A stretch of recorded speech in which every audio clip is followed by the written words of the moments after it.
The new Spider-Man is good, and I'm not just talking about the movie as a whole, but the character of Spider-Man as well, and Peter Parker, and May Parker, and, well, it's all really good. But there is one unexpected reason, in my opinion, that makes this Peter/Spidey near perfection, and it may not be comic accurate, but it's spectacular. I'm Logan, and this is the Game & Nerd Show. While watching the previous Spider-Man films recently, I realized that they just aren't as good as I remembered. That's not to discredit the actors or directors of the movie, rather to prove my point. There is something this movie had that all the others just couldn't pull off, and I don't think the comics pulled this off until recently either. But this one change makes Spider-Man a better character. Tom Holland is amazing as Spider-Man. Get it? Anyway, he's really good. Like, the best we've seen. And it's not just because he's a hell of an actor, or the script and directing were really good. Well, kind of the second part. The reason Spider-Man Homecoming is a new favorite for a lot of us is Jacob Batalon. And you may be thinking, no, that's not why. But I will prove to you why Batalon as Ned Leeds is the most important character in the film. Just a heads up, there may be spoilers for Homecoming up ahead. If you haven't seen it yet, go see it. No, seriously, screw this video, go see Homecoming right now. Okay, Ned Leeds in this film is based off of two different characters from the comics.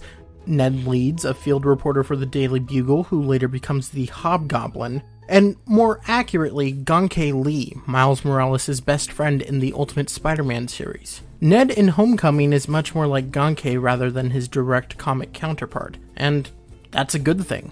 In the comics and subsequently in the films prior to Homecoming, Peter has no friends except maybe Harry Osborn sometimes whenever he wasn't trying to kill him. This new aspect to the character, having a best friend, is what makes this film the best it could be. Everybody has a friend who they can trust with anything, and if you don't, you've always wanted that. Peter struggles with that normally. I mean, he's a freaking superhero and he can't tell anyone. But the moment Ned finds out, Peter becomes a better hero. With Ned there as a support system, Peter can finally tell someone about his misadventures. And it's not just anybody on the street who he's talking to, it's somebody who actually cares. Usually when Peter reveals his identity to someone close to him, they tell him how dangerous his job is and how he should be more careful.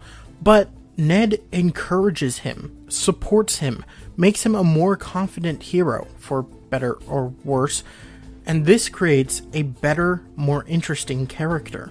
Instead of us getting to watch Peter cry for what seems like the 1000th time on screen, we get to see him talk through his thoughts, working alongside another person, and hopefully making the best decisions he can.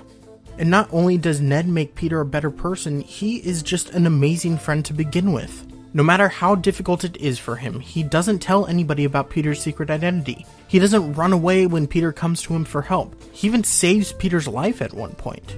Ned Leeds is the best friend. Sure, in the end, Spider-Man saved the day, but we all know that Ned was the real hero. Also, as I'm writing this right after I saw the movie, I can just imagine a scene where Louise from Ant-Man and Ned have a conversation together, and it would be the greatest scene ever written on screen. Kevin Feige, if you're listening, make that happen. Nice. Yeah, right?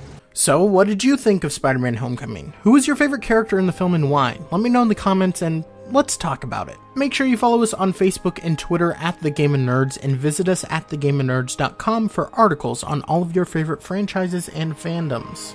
And make sure to subscribe here and click that bell to get a notification whenever we upload a new video.